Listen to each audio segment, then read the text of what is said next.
पाकिस्तान में बहुत जल्द तख्ता पलट हो सकता है। इमरान खान को कुर्सी से हटाकर पाकिस्तान के सेना प्रमुख कमर जावेद बाजवा मुल्क पर राज कर सकते हैं। इसके पीछे वजह यह है कि इमरान खान लगातार बाजवा के खिलाफ साजिशें रच रहे हैं, जबकि बाजवा को इमरान की साजिशों की भनक लग चुकी है।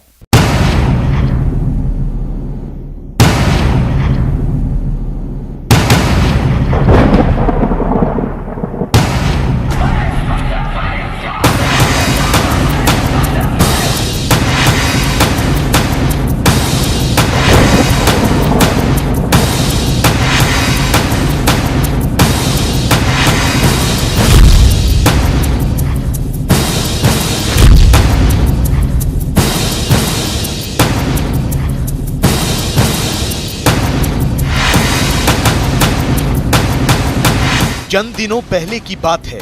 पाकिस्तान के पंजाब प्रांत से तहरीके लब्बैक पार्टी के हजारों कार्यकर्ताओं ने अपने मुखिया साद हुसैन रिजवी की रिहाई, फ्रांस के राजदूत को देश से बाहर निकालने और पार्टी पर लगे प्रतिबंधों को हटाने के लिए इस्लामाबाद की ओर कूच किया था। रावलपिंडी से लेकर लाहौर और फैसलाबाद से लेकर कराची तक इमरान सरकार के खिलाफ विरोध अपने चरम पर था। इस दौरान पुलिस और प्रदर्शनकारियों के बीच हिंसक झड़पें भी हुई। कई पुलिस वालों और प्रदर्शनकारियों की जान भी गई। आरोप लगे कि पुलिस ने निहत्थे प्रदर्शनकारियों पर गोलियां बरसाईं। तो विद्रोह की इस आग को दबाने के लिए इमरान सरकार ने आनन फानन में तहरीके लब्बैक पार्टी से प्रतिबंध हटाने के साथ उसके मुखिया साद हुसैन रिजवी और उनके समर्थकों को जेल से रिहा करने का ऐलान कर दिया। विफाकी काबीना ने टीएलपी को कालादम तंजीमों की फहरिस्त से निकालने की समरी मंजूर कर ली। विफाकी वजारत दाखिला ने कालादम स्टेटस खत्म करने का नोटिफिकेशन जारी कर दिया। दहशतगर्दी के मुकदमात में तहरीके लब्बैक की शूरा के 4 रहनुमाओं की जमानत भी मंजूर कर ली गई। इस्लामाबाद से रिपोर्ट कर रहे हैं अब्बास शब्बीर। तहरीके लब्बैक अब कलदम जमात नहीं रही। टीएलपी पर आयत पाबंदियां खत्म करने से मुतालिक विफाकी काबीना ने पंजाब हुकूमत की सिफारिश मंजूर कर ली। समरी सर्कुलेशन के जरिए मंजूरी के बाद विफाकी वजारत दाखिला ने टीएलपी का कलदम स्टेटस खत्म किए जाने का नोटिफिकेशन जारी कर दिया। तहरीके लब्बैक के कट्टरपंथियों के सामने इमरान खान के सरेंडर करने के बाद मामला बहुत हद तक शांत हो चुका है, लेकिन इस मामले से जुड़े कुछ फैसलों पर इमरान खान और उनके सिपह सालार कमर जावेद बाजवा के बीच तलखी बढ़ती जा रही है। इतनी कि पाकिस्तान में इस बात की चर्चा जोरों पर है कि किसी भी वक्त कमर जावेद बाजवा इमरान सरकार के खिलाफ विद्रोह का झंडा बुलंद कर सकते हैं। पाकिस्तान के अखबार डॉन की एक रिपोर्ट के मुताबिक इमरान खान ने टीएलपी के प्रदर्शनकारियों के खिलाफ बल प्रयोग की मंजूरी दी थी, लेकिन पाकिस्तान की सेना इमरान सरकार के इस फैसले के खिलाफ थी। सरकार के इस फैसले पर चर्चा के लिए कमर जावेद बाजवा ने 29 अक्टूबर को राष्ट्रीय सुरक्षा समिति की बैठक बुलाई। बैठक में बाजवा ने कहा कि अगर प्रदर्शनकारियों पर गोलियां चलेंगी तो इसके गंभीर नतीजे होंगे। सरकार अगर इन संभावित नतीजों के बावजूद अपने फैसले पर टिकी है तो इसकी जिम्मेदारी भी वही ले। लेकिन सबसे ज्यादा गौर करने वाली बात ये कि राष्ट्रीय सुरक्षा समिति की इस अहम बैठक में इमरान खान ही शामिल नहीं हुए। आप समझ रहे हैं कि प्राइम मिनिस्टर ऑफ पाकिस्तान कौमी सलामती कमेटी के इजलास में ना जाकर उसकी वजह से उसकी इफादियत कम हो रही है। तो जो भी अभी फैसला कर रहे हैं, चाहे वो टीएलपी के बारे में आप कर रहे हैं, चाहे वो टीटीपी के बारे में कर रहे हैं, देखिए इससे सिर्फ पीटीआई तो इफेक्ट नहीं है, इससे चंद लोग तो इफेक्ट नहीं है, ये तो कौमी सतह पे इन सारे मामलात का आपकी नेशनल लाइफ पे असर है इसका। तो अगर वजीर आजम नहीं आते तो इस दिस मीन के प्राइम मिनिस्टर की पॉलिसी कोई नहीं है, सारा काम वही करते हैं, तो मैसेज तो बड़ा अजीब सा आ रहा है इससे।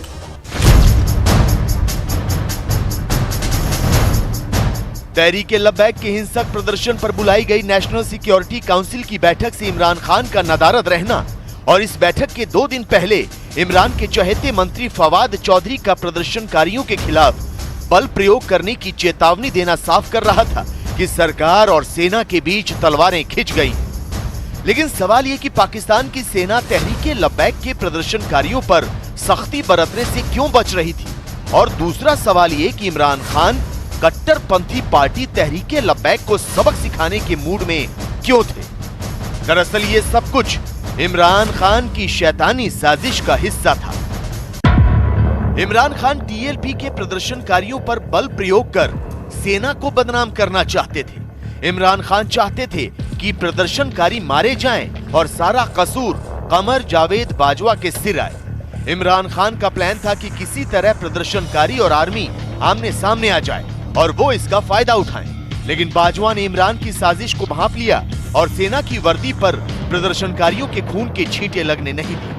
हुकूमत भी चाहती थी कि लॉन्ग मार्च हो, हमें कोई सुइसाइड की तरफ चीजें जाएं, सुइसाइड का मौका मिले। एक और बात भी करना चाहता हूँ कि मिसाल के तौर पर ये चीजें एग्जैजरेट हो जाती हैं, तो सारे का सारा फायदा होना था इमरान खान साहब को। अगर अवाम और आर्मी आमने सामने होती तो इसका फायदा इमरान खान साहब।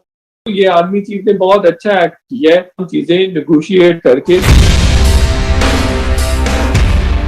फिलहाल पाकिस्तान मीडिया में इस बात पर चर्चा हो रही है कि इमरान सरकार कब तक अपनी खैर मनाएगी। तहरीके लब्बैक पर से प्रतिबंध हटाने से उसकी मुश्किलें भी खत्म नहीं होंगी, क्योंकि अब दूसरे कट्टरपंथी संगठन भी उन पर लगे प्रतिबंध हटाने की मांग करने लगे।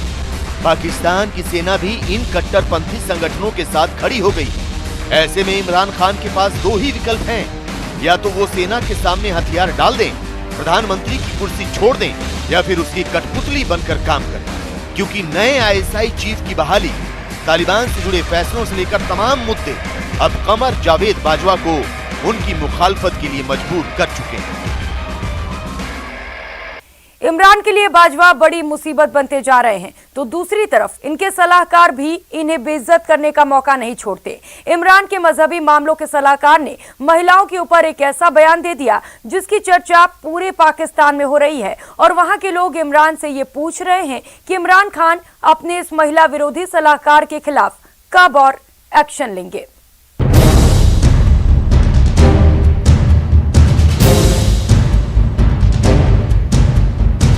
मर्दों के मुतल्लिका इश्तिहारों में मर्द डाले, पाकिस्तान में बड़े खूबसूरत मर्द मौजूद हैं।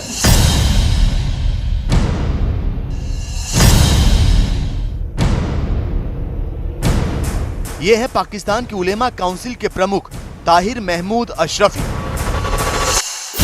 इनका एक और तारुफ है, और वो है इमरान खान के मजहबी मामलों के सलाहकार।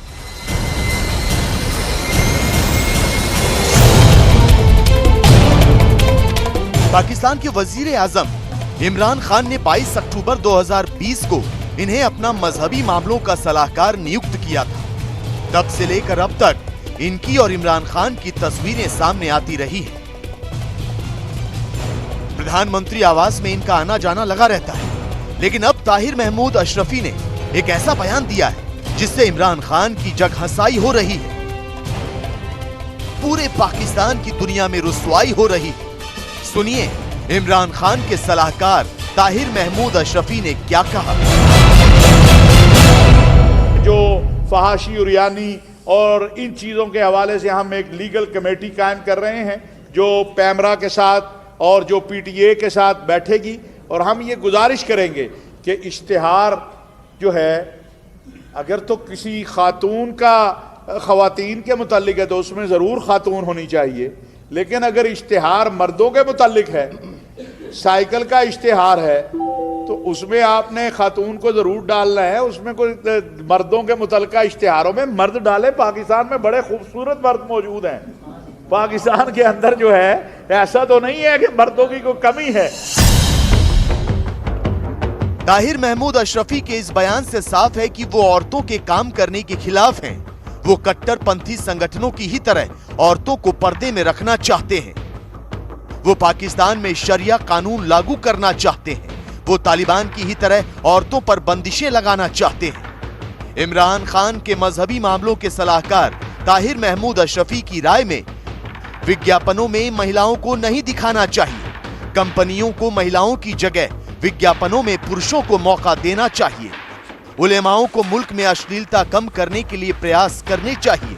यही नहीं, दुनिया में इस्लामोफोबिया के खिलाफ मुहिम को तेज करना चाहिए। इस्लाम के खिलाफ बयान देने वालों को कड़ी सजा देनी चाहिए।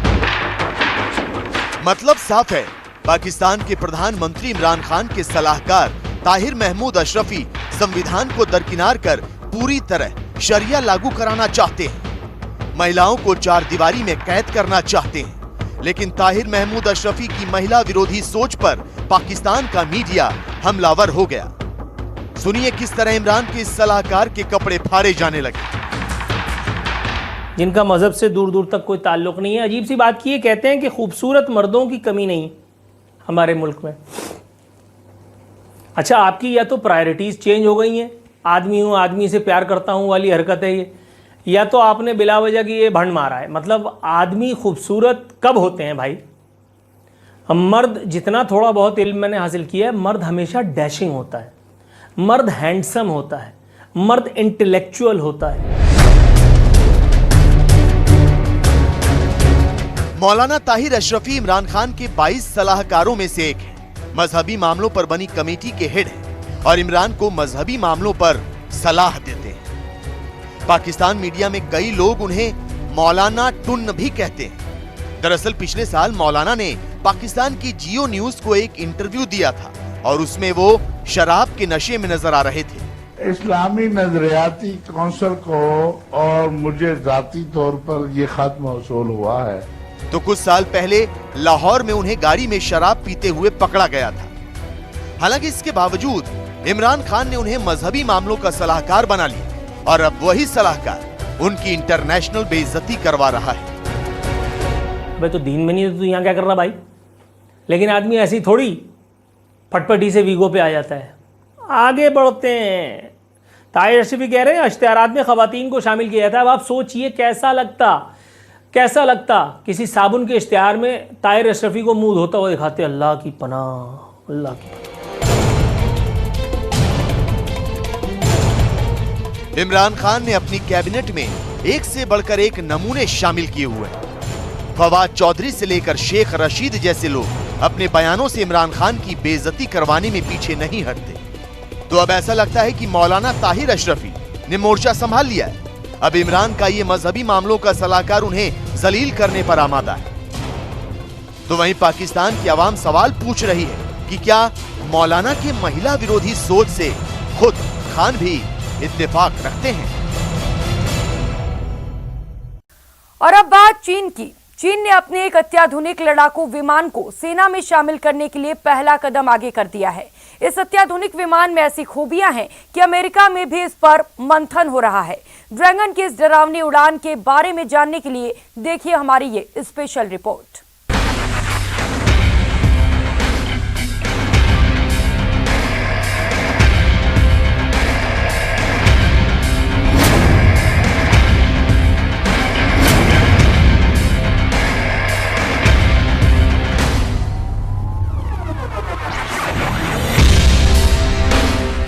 विश्व की महाशक्ति बनने के लिए चीन की छटपटाहट बढ़ती जा रही है, लेकिन दुनिया पर राज करने के लिए चाहिए एक शक्तिशाली सेना। लिहाजा चीन ऐसी ही शक्तिशाली सेना के निर्माण में दिन रात लगा हुआ है। चीन एक से बढ़कर एक घातक हथियारों का जखीरा तैयार कर रहा है। चीन परमाणु बमों का अड्डा तैयार कर रहा है। चीन लंबी दूरी तक मार करने वाली मिसाइलों का परीक्षण कर रहा है।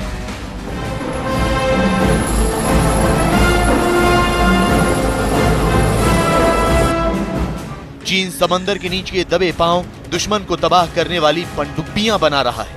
चीन की People's Liberation Army superpower America को पीछे छोड़ने के लिए लगातार अपनी ताकत में इजाफा कर रही है और अब चीन एक ऐसा लड़ाकू विमान अपने बेड़े में शामिल करने जा रहा है जो दावों के मुताबिक अमेरिका की भी परेशानियां बढ़ा सकता है। चीन के सरकारी अखबार ग्लोबल टाइम्स ने दावा किया है कि चीन का J-16D लड़ाकू विमान युद्ध जैसी स्थितियों के लिए पूरी तरह तैयार है। लड़ाकू विमान J-16D को असल युद्ध की स्थितियों का सामना करने के लिए ट्रेनिंग पर भेजा गया है।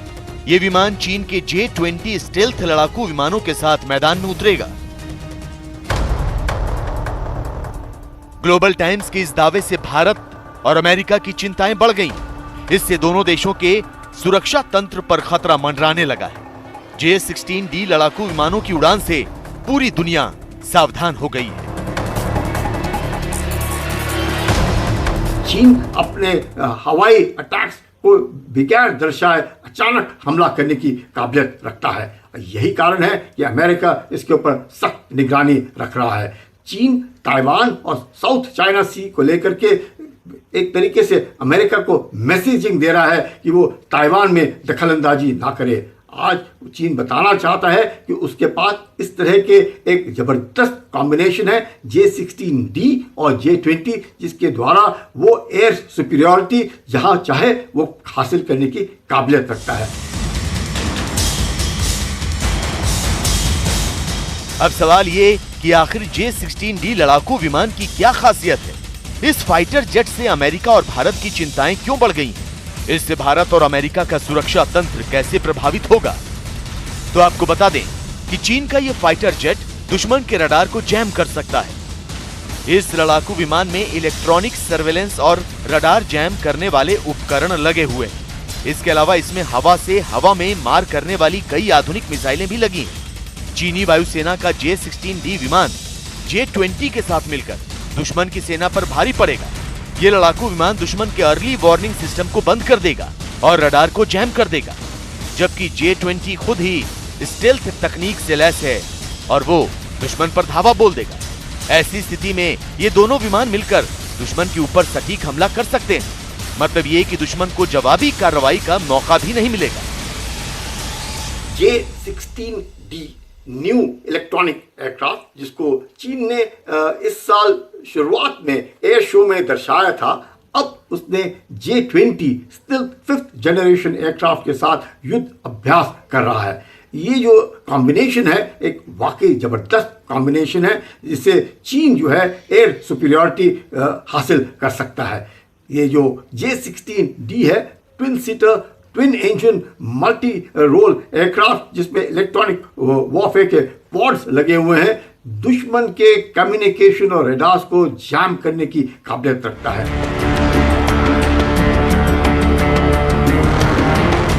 चीन ने हाल ही में J-16D लड़ाकू विमान को अपने एयर शो चाइना 2021 में प्रदर्शित किया था। उस वक्त चीन का ये विमान सुर्खियों में था। अब चीन ने भारत से जारी तनाव के बीच अपने सबसे आधुनिक J-16D लड़ाकू विमान को युद्धाभ्यास में उतार दिया। चीनी वायुसेना का J-16D इलेक्ट्रॉनिक वॉरफेयर विमान युद्ध की ट्रेनिंग कर रहा है। चीन की योजना इस विमान को जंग के मैदान में उतारने की है। ऐसे में भारत के 270 लड़ाकू विमानों और 68 ग्राउंड अटैक फाइटर जेट को तैयार रहना होगा, जबकि अमेरिका के साथ मिलकर J-16D लड़ाकू विमान का तोड़ ढूंढना होगा।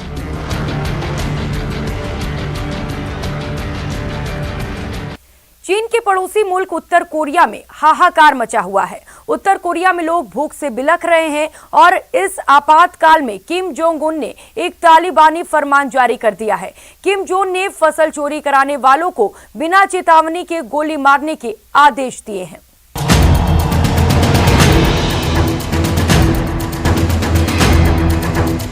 किम का गोली मारने का फरमान।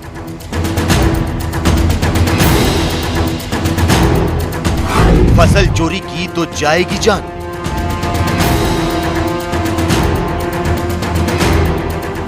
तबाही मचाने वाले हथियारों, बारूद बिछाने वाली मिसाइलों और ऐश की जिंदगी गुजारने के लिए पानी की तरह पैसे बहाने वाले किम जोंग उन का देश उत्तर कोरिया सिसक रहा है। उत्तर कोरिया के राष्ट्रपति किम जोंग उन की आंखों के सामने जनता भूख से बिलख बिलख कर दम तोड़ रही है। किम जोंग उन का देश भुखमरी के संकट से गुजर रहा है और लोग अब अपना पेट भरने के लिए चोरी करने को मजबूर हो गए हैं। लेकिन हैरानी यह है कि इस आपातकाल में भी किम अपनी तुनक मिजाजी से बाज नहीं आ रहे। किम ने हुक्म दिया है कि भूख से जनता मरे तो मरे, लेकिन चोरी उन्हें कतई मंजूर नहीं, वो भी फसलों की चोरी। जी खबरों के मुताबिक उत्तर कोरिया में भूखमरी की वजह से फसलों की चोरी हो रही है। चोरी की इन वारदातों को रोकने के लिए किम जोंग उन ने फसल चोरों को देखते ही गोली मार देने का आदेश जारी कर दिया। यही नहीं, खेतों की रक्षा के लिए सैन्य टुकड़ियों की तैनाती भी कर दी गई है। सूत्रों की माने तो खेतों में जाने वाले किसी भी व्यक्ति को सरकारी व्यवस्था के खिलाफ माना जाएगा और उसे बिना किसी चेतावनी के गोली मार दी जाएगी। इस आदेश के बाद खेतों के पास रहने वाले लोगों में खौफ भर गया है। लोग डरे हुए हैं कि अगर वो गलती से खेतों में चले गए तो उन्हें बिना किसी चेतावनी की गोली मार दी जाएगी। वर्तमान समय में north Korea severe food crisis से जूझ रहा है और इसका जो कारण है वो नॉर्थ कोरिया पे लगे इकोनॉमिक सैंक्शंस हैं, पिछले वर्ष के जो आए हुए टाइफून है और कोरोना वायरस पेंडेमिक की वजह से जो नॉर्थ कोरिया का चाइना के साथ व्यापार लगभग बंद जैसा हो गया है, वो भी इसका एक बड़ा कारण है। नॉर्थ कोरिया की इकोनॉमी चाइना के ऊपर 90% डिपेंडेंट थी, लेकिन कोरोना की पेंडेमिक की वजह से नॉर्थ कोरिया और चाइना के बीच का व्यापार 85% तक कम हो गया है, और जिसकी की वजह से चाइना से नॉर्थ कोरिया को जो ट्रेड का सपोर्ट, खाद्यान्न का सपोर्ट नहीं मिल पा रहा है। कोरोना वायरस की वजह से उत्तर कोरिया ने जनवरी 2020 में चीन के साथ व्यापार बंद कर दिया था। उत्तर कोरिया और चीन की सीमा लंबे समय से बंद है, जिसकी वजह से देश में खाने पीने की चीजों की कमी हो गई, जिसका नतीजा ये हुआ कि इस साल उत्तर कोरिया में कई लोगों ने भूख से दम तोड़ दिया। और अब तो उत्तर कोरिया में भूख की समस्या विकराल हो चुकी है। लोग इसकी तुलना 1994 से 1998 के दौरान पड़े विनाशकारी अकाल से कर रहे हैं। ऐसे में लोगों को जिंदा रहने के लिए खाना चाहिए, और जब खाना नहीं मिलेगा तो चोरी की वारदातें बढ़ेंगी। लेकिन इसकी सजा मौत कैसे हो सकती है? अनाज के बदले गोली क्यों? इस स्पेशल शो में फिलहाल इतना ही। खबरों का सिलसिला जारी है, अब बने रहिए हमारे साथ। नमस्कार।